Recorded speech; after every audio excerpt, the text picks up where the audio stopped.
Okay, Shavua Tov, everybody. Tonight, I was not at Havdalah as my family is now traveling up in Northern California for a few days, and Shabbat ends a little later here, but just in time for Hasidut. So I want to look at a line from this past Shabbat's Torah reading, and the Kedushat Levi's understanding of the significance of that line. But the opening question I want to ask us before we jump into the text is, what are those opportunities we have to connect with God that we might pass over sometimes? And have you ever missed an opportunity to connect with God? So that's where I want to start. Hello, Shirley. And if you do join us on the chat, you will, as Shirley has, get a shout out. Okay. This comes from the moment in our Torah reading. Moses, right in the beginning, Moses sends spies to scout out the land to see if it's going to be conquerable by the Israelites. Of course, in many ways this is a formality, because with God's help, of course, they should be able to do anything. The spies, 12 spies are chosen, 12 come back. Only 2 give a positive report, saying that they'll be able to conquer the land, but 10 say they won't be able to. And this is their reasoning. I'm going to read now from Bamidbar, from the book of Numbers, chapter 13, from verse 31 on. It says, But the men who had gone up with him said, We cannot attack that people, that is, the people living in the land of Canaan, for they are stronger than we are. Thus they spread calamity among the Israelites about the land they had scouted, saying, The country we had traversed and scouted is one that devours its settlers. All the people that we saw in it are men of great size. We saw the Nephilim there. The Anakites are part of the Nephilim. And we looked like grasshoppers to ourselves, and so we must have looked to them. We looked like grasshoppers to ourselves, and so we must have looked to them.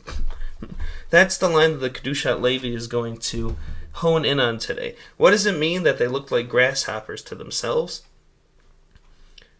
What does it mean that they looked like grasshoppers to those who were living in Canaan? To understand where the Kedushat Levi is going to go, we actually need to look at first how Rashi understands this line. Rashi is an 11th century French commentator, kind of the premier Torah commentator and Talmud commentator in our tradition. Hello, Yochev. Okay. This is how Rashi understands that line. Thus, we looked like grasshoppers in their eyes. He says, we learn this is from the Talmud in Masechet Sota. It says, Omrim zelazed nimalim yesh bikramim ka'anashim. That the settlers said that there are ants in the vineyards who appear to be like people. That's how Rashi understands it. So that's going to be, and there's already a question there. You could ask yourself, if in the Torah the Israelites themselves said we appeared like grasshoppers, how can it be that Rashi's saying that the settlers said that they appeared like ants? Ants are not grasshoppers. This is going to be kind of the jumping off point. And by the way, when it comes to at least the Kedushat Levi, and in many of the other Hasidic texts I've read, those small moments of discord become cracks in our text that allow us to open up for greater, deeper understanding. So, And Shavua Tov Elaine, that's my mom who's joining us in Florida. Again, join us in the chat. You will, of course, get a shout out. Okay, let's jump into the text now. Unehi be'einenu kechagavim, v'chen hayinu be'einehem. We were in our eyes like grasshoppers, and thus we seemed in their eyes. Peireish Rashi. So Rashi explains, Omrim, from this text from the Talmud, Nemalim yesh bekramim, that they said to themselves, there are ants in the vineyard that appear like people. V'lich ora kashe, and this appears like there's a difficulty. Hallo, bepasuk ketib chagavim, does it not say in the text itself, grasshoppers? V'hanireh ki haklal, and it seems that the general principle is this: Kishe Yisrael osin ratzon habore, when all Jews do the will of God, as kibyachol yesh aliyot lemalchut habore baruchu, then there is an elevation to malchut habore that translates literally as the sovereignty of the Creator. But I believe what he's referring to here is malchut as the lowest sphere of the sphirot. If you remember from an earlier class about the organization of the 10 sphirot, leading from the Ein Sof, from this eternal nothingness from which God emerged, all the way down to our world. If you remember, there were 10 steps that were symbolized by the 10 sphirot. If you don't remember that, you're welcome to go back to one of our earlier classes, and there's an explanation of the sphirot. But he's saying, when Jews as a community do the will of God, then we take a step, we elevate ourselves to that level of malchut, which is the lowest sphere, and we take a step in that relationship toward God. There is no relationship toward God without an upward movement, so to speak, into the sphirot, and the lowest one is called malchut. I also want to point out that what he's saying here is it's not like one individual can do this. Of course, in the Hasidic worldview, one connects with God on a personal level. One's goal is dveikut, living with God in every single moment.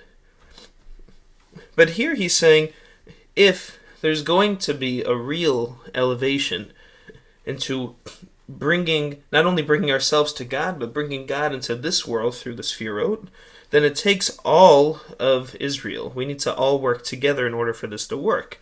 Our tradition is one that's communal, even more than it's individual. Don't forget, the Torah itself was not given just to one of us. It was given to all Israelites at Mount Sinai. And so, too, in that moment when God came down onto the mountain, it required that we all worked together. And so, too, here, he says, when all the Israelites work together, then we can, when we do the will of God, then we take a step up into Malchut, into that sphere. V'zeu haremez, and this is what's hinted to in the Pasuk. Vayichas Kalev. So this is chapter 13, verse 30. Here, I'll pull it up. After the Israelites complained that they weren't going to be able to conquer the land, Caleb, one of the only two spies to say that they could do it, the other one was Joshua, said, Caleb hushed the people before Moses and said, "Let us by all means go up, and we shall gain possession of it, for we shall surely overcome it." In Hebrew he says, Vayomer, Alo na'aleh. Translated here is, we shall surely go up. But the Kedusha Levi is going to make other use of those two words, Alo na'aleh. Alo na'aleh being kind of a doubling of that verb, which means to go up. like an aliyah, to go up. He says, we shall surely go up. And he says, this is what's hinted to in Caleb's words. That is to say, that first word, alo, means, Yihye aliyot lemalchuto. There will be elevations toward God's sovereignty, which is to say, there will be opportunities to reach that level of malchut, that lowest level of the sefirot, to be with God and to be in relationship with God. There will be these moments where you can achieve that. And notably, this is one of them, he says. And then that second word, na'alei, means Kishi yihiyeh lanu aliyot la'atzot ratzon haborei baruch hu. When there will be elevations, moments of opportunity to do the will of God. That is to say, when he says that words, alo na'alei, we shall surely go up, he says, there are going to be times, and this is one of them, where we have the opportunity to elevate, to, raise our lives to be part of something much bigger. Where we can elevate to be part of God, where we as a community can do God's, the will of our Creator, and bring ourselves and the whole world up along with us to that level of malchut, into the sefirot, where now we have an opportunity to really bring God into this world. V'zehu. This is a hint, he says. Zehu haremez Rashi bekan ki hameraglim parku. Let me just make sure. Yeah, ki hameraglim parku me'alehem ol malchuto yitzbarach. And this is what Rashi is hinting to. Rashi is really teaching that those spies who went into the land of Israel, parku me'alehem ol malchuto yitzbarach, threw from them the yoke of heaven, the yoke of God's sovereignty. That is to say, they stopped believing in God. They stopped believing here. I think, again, ol malchuto could mean the yoke of God's sovereignty. But here, I think it could also mean the responsibilities that were upon them as a community that would have allowed them to enter malchut, to enter that sphere, and to bring God down into the world through the sefirot. And they threw off those responsibilities. V'zeh seperesh. And this is how Rashi explains it with the words nemalim. This is why Rashi says that the Canaanites said these words, there are ants in the vineyard. They did not say grasshoppers, but this is why Rashi says ants. Kama amar pasuk, as we learn in Mishlei, chapter 6, verse 6. And remember, the dissonance here is that in the text, the Israelites said that they looked to themselves like they saw themselves as grasshoppers, which is to say we felt very small. And Rashi says the Canaanites who saw them said, it looks like there are ants in the vineyard. And so then we ask the question, why ants? Why would Rashi say that they looked like ants when in the text it said they look like grasshoppers? And so the Kedusha Levi says, look at Mishlei chapter 6, verse 6. And I'll read it just straight out of Proverbs of the book of Mishlei. He says, lazy bones, go to the ant. Study its ways and learn. Without leaders, officers, or rulers, it lays up its stores during the summer, gathers in its food at the harvest. How long will you lie there, lazy bones? When will you wake from your sleep? So on the one hand, it looks like the author in Mishlei is praising ants who are able, without a king, to organize themselves and store up food for the summer.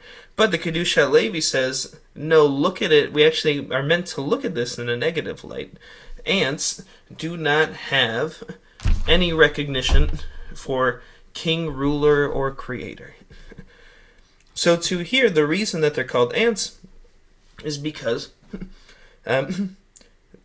it's a hint to show that they also ignored the fact that what they were doing in that moment was living out God's will. They had an opportunity to bring up the Israelites straight to the land of Israel. This is the reason they came out of Egypt, but instead they dissuaded them, saying that they were afraid. And they missed that opportunity entirely to help the entire Israelite people connect with God. In our lives, we have opportunities like that. And these, I believe, come in the form of what we call positive mitzvot. Positive mitzvot are those mitzvot that require some kind of action, as opposed to negative mitzvot, which require inaction. For instance, a negative, and by the way, positive and negative is not a great translation, because the negative aren't bad. It's just they're inactive. So, for instance, a negative mitzvot might be not refraining from eating something that's not kosher. All you have to do is not do it. A positive mitzvah is something that requires some kind of action, saying a blessing before eating something, shaking a lulav, sitting in a sukkah, hearing a shofar. These are things that require some kind of action. Those moments harken back to Caleb's words here, which is alo na'aleh. There will be opportunities to connect to God, to bring God down through the sefirot, and to bring us up, and our souls elevate them through the sefirot toward God through these mitzvot. He says, when there's an opportunity to do the will of our Creator, which is to say, to do these mitzvot, then those are the moments that it's possible for elevation. And to these, he says, don't miss these opportunities. If you do, there will be more.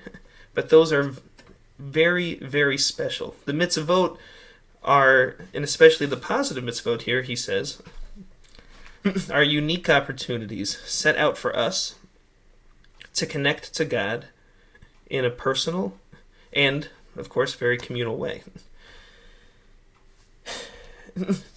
On a personal level, what I hope for us in this coming week is that we choose a few moments where we are doing a positive mitzvah. If we're saying a blessing before a snack, whether it's lighting Shabbat candles at the end of the week, it's Rosh Chodesh this week, on Tuesday morning for sure.